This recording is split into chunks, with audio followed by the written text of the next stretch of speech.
Sa kabila ng pahayag ni Senate President Chis Escudero, umaasa pa rin ang House Prosecution Team na mauumpisahan na sa lalong madaling panahon ang impeachment trial ni VP Sara Duterte.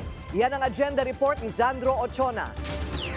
Kasado na ang lingguhang pagpupulong ng 11-member House Prosecution Panel bilang paghahanda sa napipintong impeachment trial ni Vice President Sara Duterte. Bagamat wala pang natutukoy na Chief Prosecutor, pinag-uusapan na nila ang mga senaryo na posibleng mangyari. Wala pa ring desisyon ng panel kung dudulog sila sa Korte Suprema.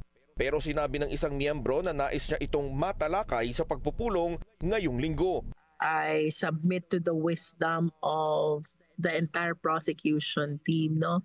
Definitely, I will be raising that sa ating mga kasamang prosecutors to check or to look into the possible options kung paano makaka-proceed ang impeachment trial.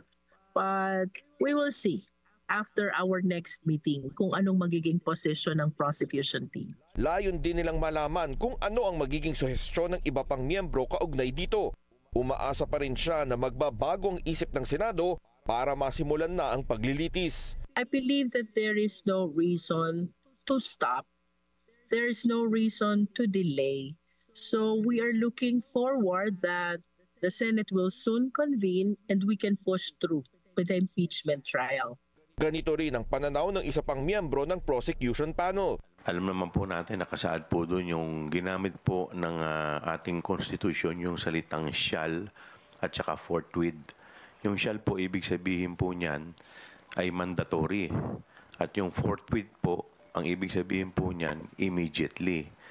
Pero siyempre, rerespetuhin po natin kung ano po ang kanilang opinion dito. Tiwala rin siya na maaaring simulan na ngayong 19th Congress ang impeachment trial at ipagpatuloy sa susunod na Kongreso. Dalawa po kasi ang school of thoughts dyan, pero kami po, ang paniniwala ko po, ang Senate po is a continuing body.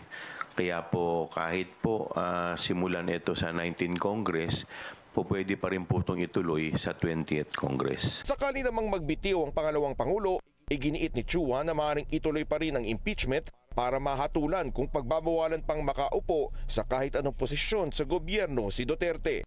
Para sa agenda, Zandro Ochona, Billionario News Channel.